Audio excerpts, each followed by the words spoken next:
What happens when a woman who is merely seeking shelter is met with coldness and betrayal by her own family? You won't believe how one decision will change her entire life and force her family to face the truth.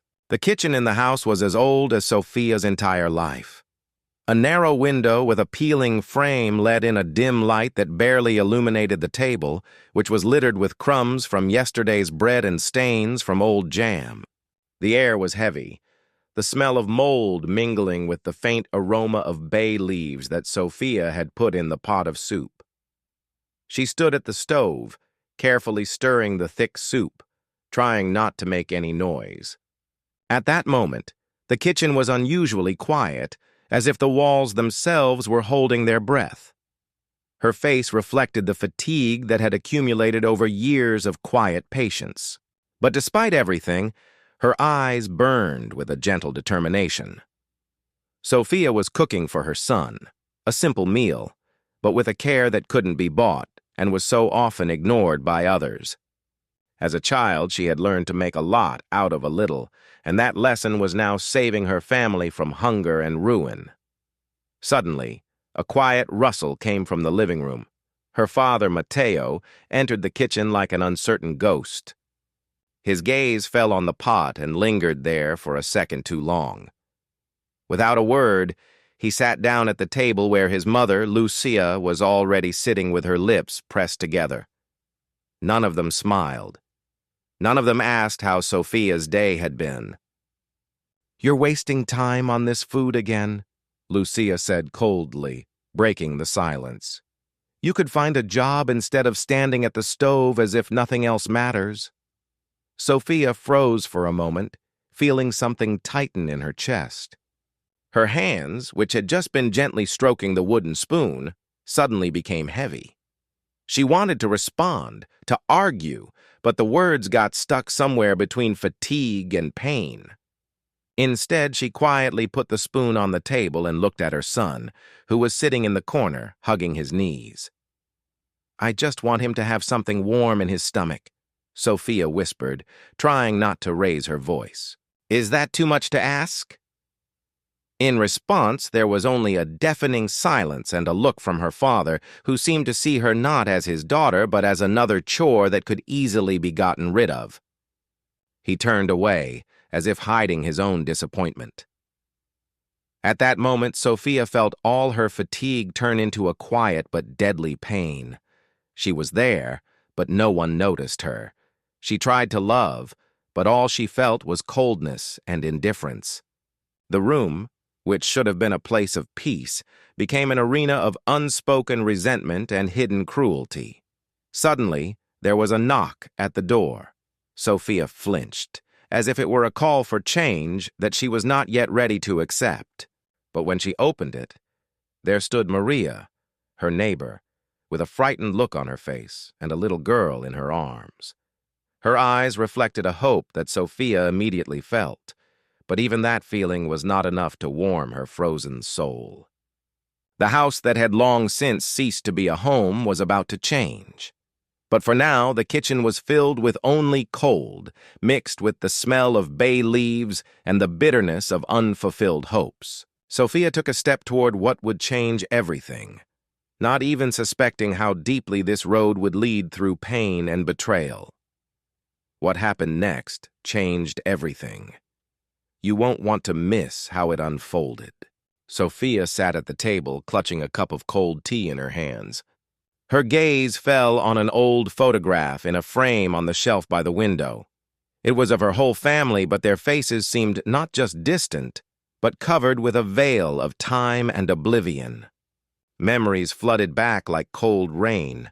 Her childhood, where her mother would say with a cold stare that kindness was a weakness, and her father, unable to express his love, would remain silent as always.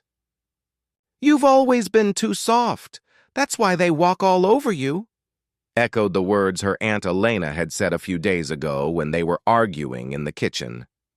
Sophia didn't argue. The words pierced her deeply, but she hid the pain behind a mask of calm. Doubts raged inside her like a small storm. Was she really too soft? Could that really be the reason for all this endless pain and alienation? She remembered the old box of childhood things she had once hidden in the attic, a symbol of all the hopes that had never come true. In the room, which smelled of damp wood and spices, Sophia allowed herself a slight, sarcastic smile.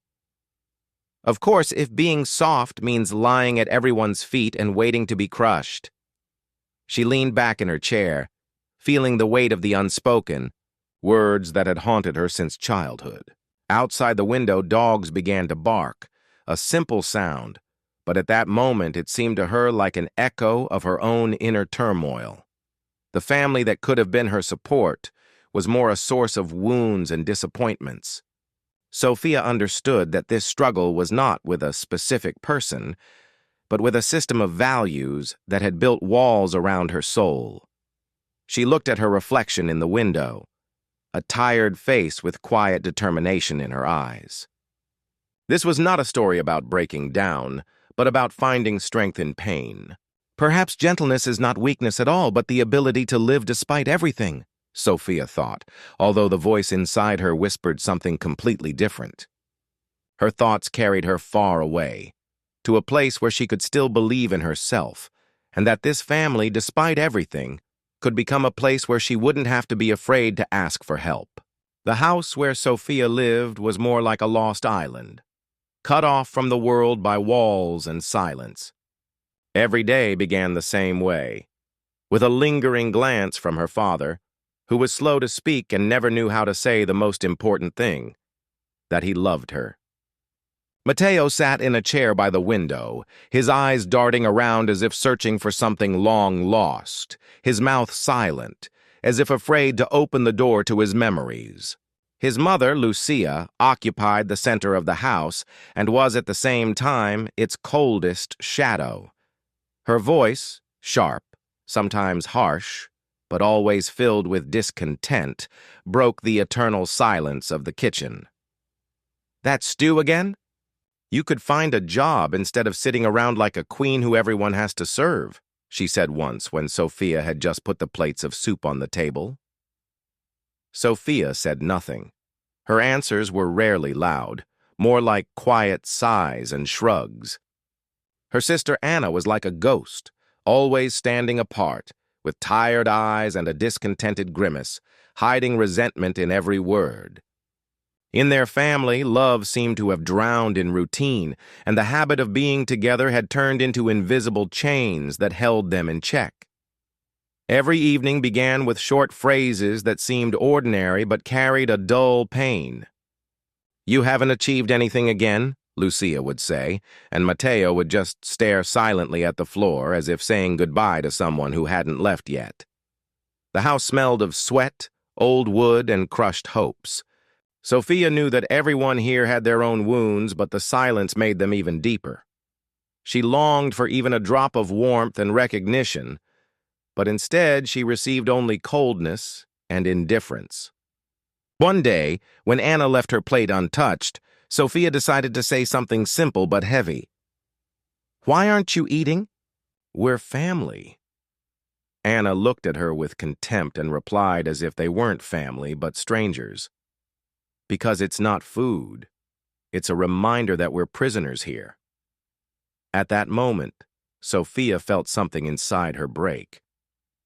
She tried to collect her thoughts, but her emotions came crashing down like an avalanche. Resentment, anger, helplessness. Every little thing became a reason for a new blow. Day after day, they lived in this tension, which was so thick that it seemed you could cut it with a knife. There was hope in Sophia's heart, but it was fragile, like thin ice covering bottomless water. Her life was a constant struggle between the desire to be heard and the fear of being left alone.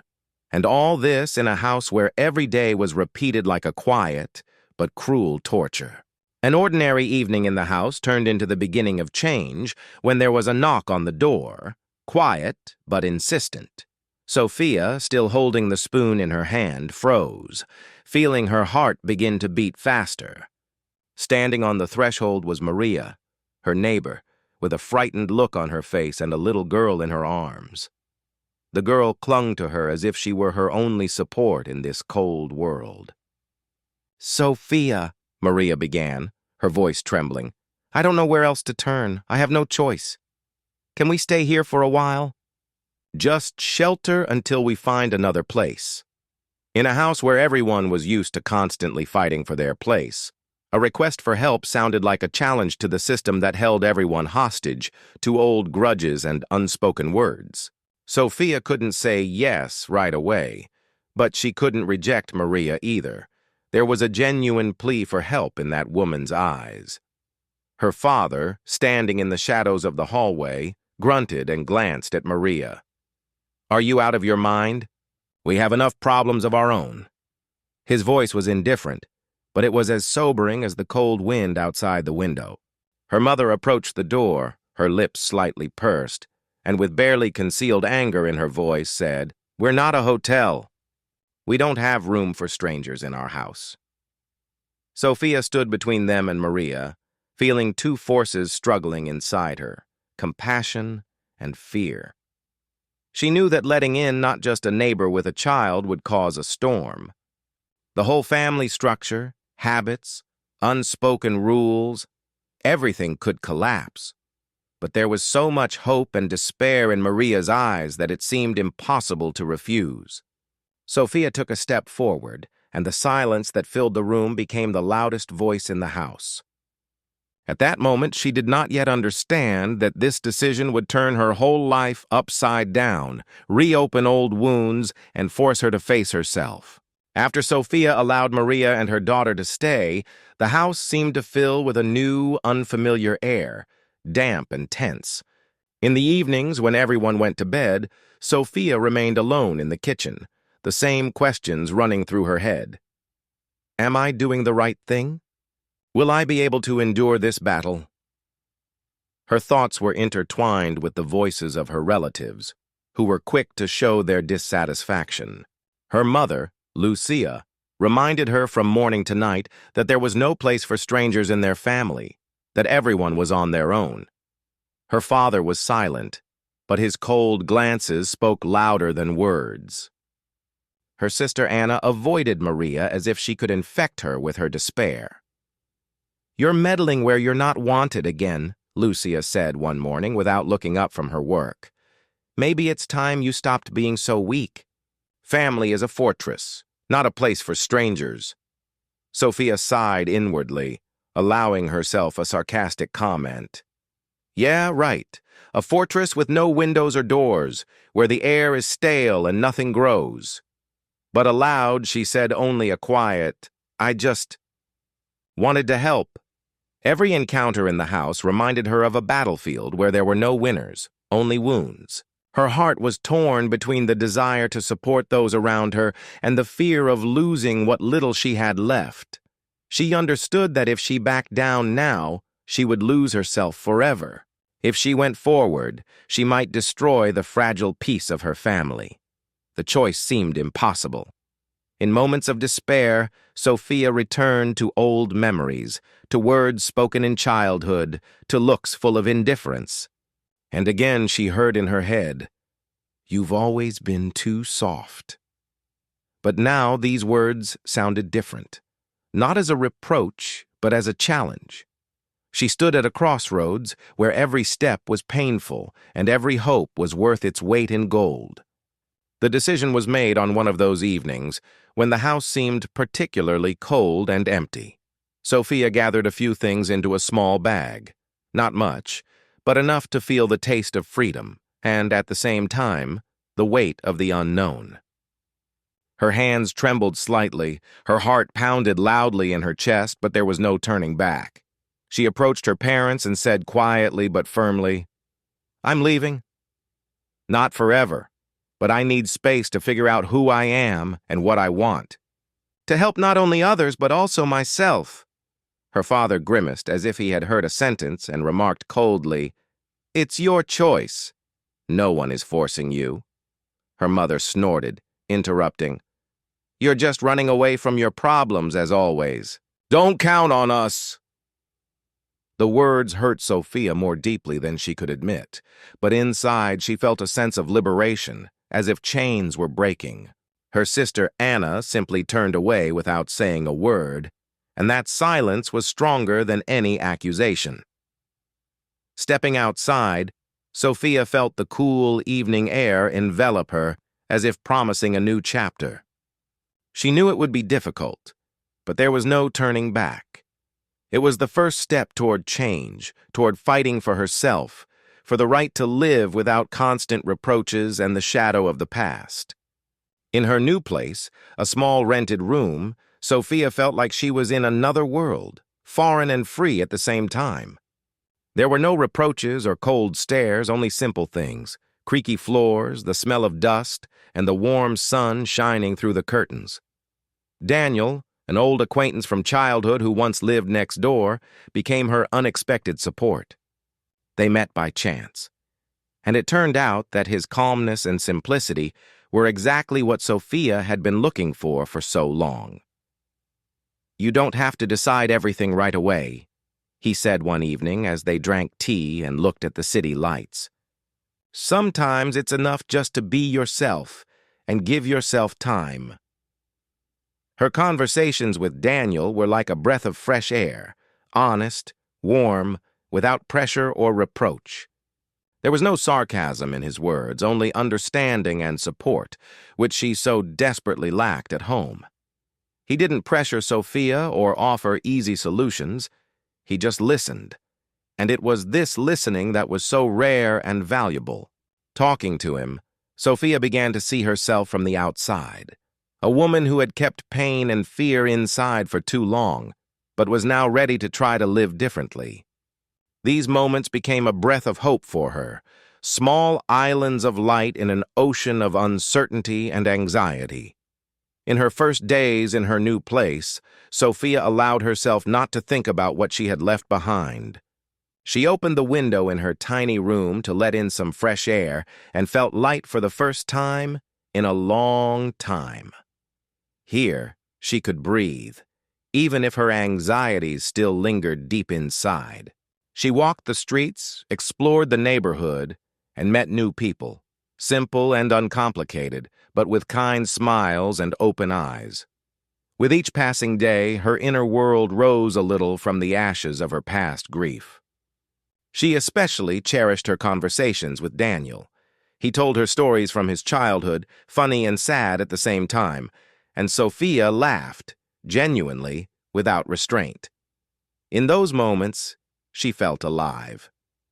Together, they created little rituals: evening walks in the park, tea parties with books, quiet conversations under the stars.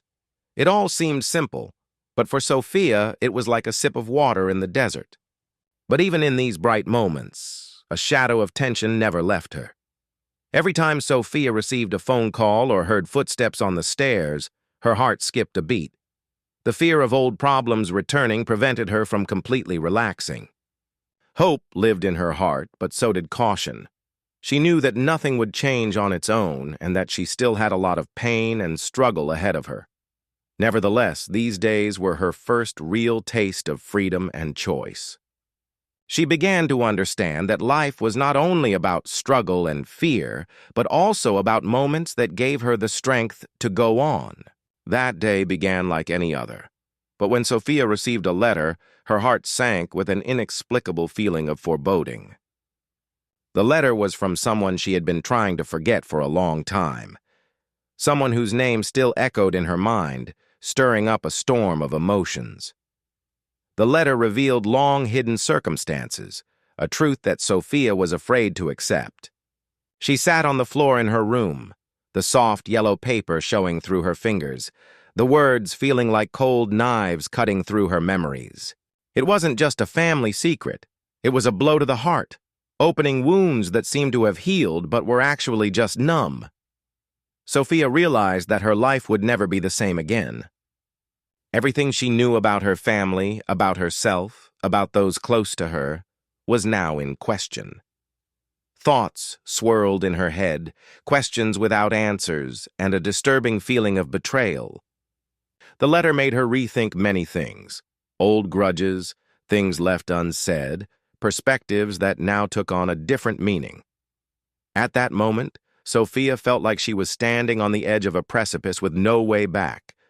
She could only move forward to find answers and perhaps atone for old mistakes. It was a point of no return, the beginning of a new chapter full of pain, but also hope for liberation. From the day Sophia received the letter, the atmosphere in the house seemed to become even heavier. Her relatives, learning of her decision and new knowledge, felt as if their own foundations were threatened.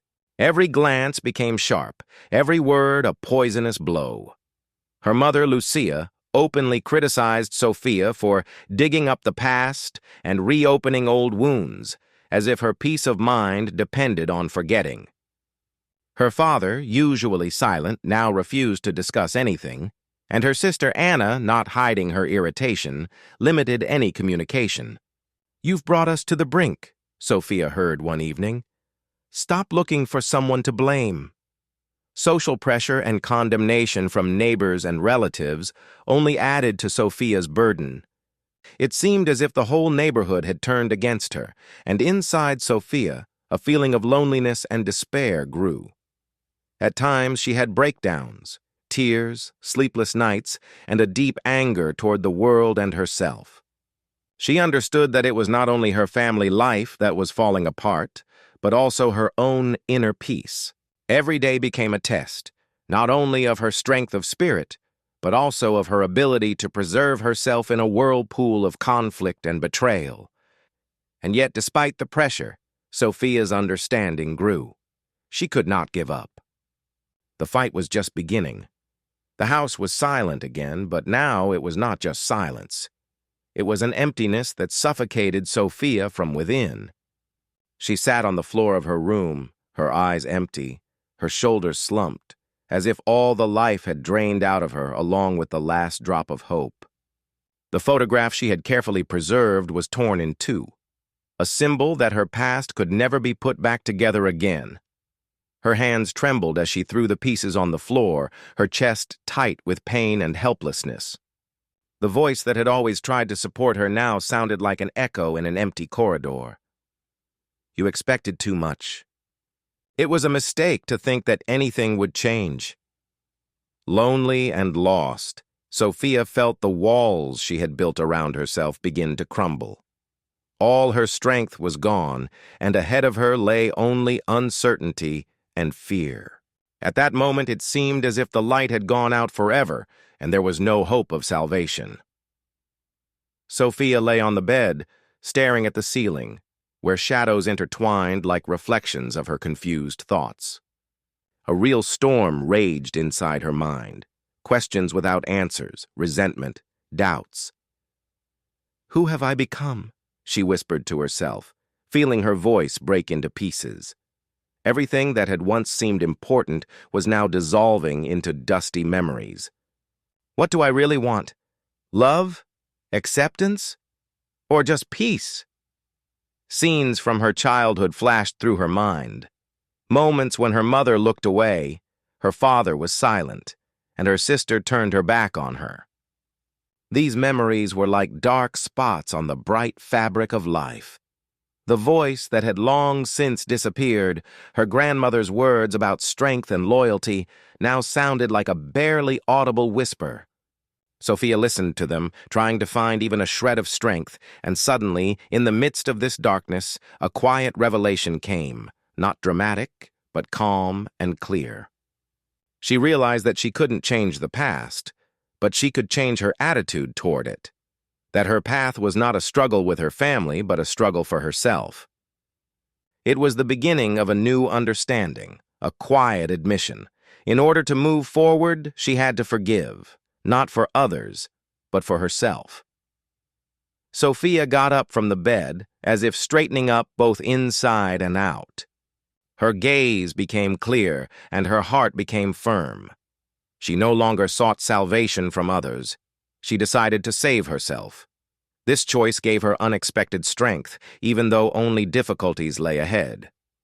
In the room where despair had reigned just a short time ago, there was now a faint but confident hope. She realized that her family were not enemies, but people blinded by their suffering and fears. They too needed truth and peace, but they were not yet ready to accept it. Sophia decided that she would not wait for recognition or understanding. She would take responsibility for her own life into her own hands. The path would be lonely, but no longer helpless. Her inner choice became her driving force, to stop being a victim and become the creator of her own destiny. She will no longer allow herself to drown in old resentments and fears.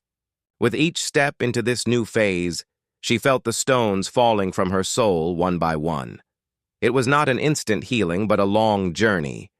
But the first step had been taken. Gathering all her courage, Sophia returned to the house, where the heavy atmosphere still lingered, but now she was ready to face the past head-on, not with anger or pity, but with honesty and determination. "I've come to say what I've been afraid to say my whole life," she began, looking straight into her mother and father's eyes. "I'm not perfect. I haven't always done the right thing, but I want you to know the truth about me, about us. I want us to finally look each other in the eyes and stop hiding behind silence and resentment." Her mother sighed, and her eyes flashed with uncertainty mixed with fatigue. Her father, who had always been a stone wall, now couldn't look away, as if seeing his daughter for the first time as she really was. Her sister, who was standing next to them, finally couldn't hold back her tears. At that moment, the whole family seemed frozen between the past and the future, between old wounds and the possibility of healing. "We can't change yesterday," Sophia said quietly, "but we can start with a clean slate. Not for me, but for yourselves." It was not a triumph or a final victory. It was an act of forgiveness, a gesture of courage and love that gave hope for a new life. The house, once filled with the silence of alienation, was filled for the first time in many years with whispers of understanding and, perhaps, rebirth. Several weeks passed. The kitchen, once filled with an uneasy silence, was now filled with the soft light of the morning sun. Sophia sat alone at the table, but there was no emptiness or pain in her eyes. She held a letter in her hands, not the one that had changed her life, but a new one she had written herself. The room looked different. The walls seemed lighter, and even the old wooden table, scratched by time, took on a special meaning. There were no loud arguments or cold stares, only calm and dignity. Sophia allowed herself to smile, quietly, without pretension, with gratitude to herself for the path she had traveled. She knew that there was still a lot of work to be done on herself and her relationships, but now she was sure, she was strong, she was free. The letter in her hands became a symbol not of fear, but of strength. This strength does not lie in defeating others, but in accepting oneself and allowing love to break through any barriers. At that moment, looking at the light flooding the room, Sophia realized that the story does not end here. It was just beginning, and that beginning was filled with hope and peace. If you have ever felt that your family does not understand you, write in the comments how you cope with the pain and betrayal of loved ones. Your experience is important. Let's support each other.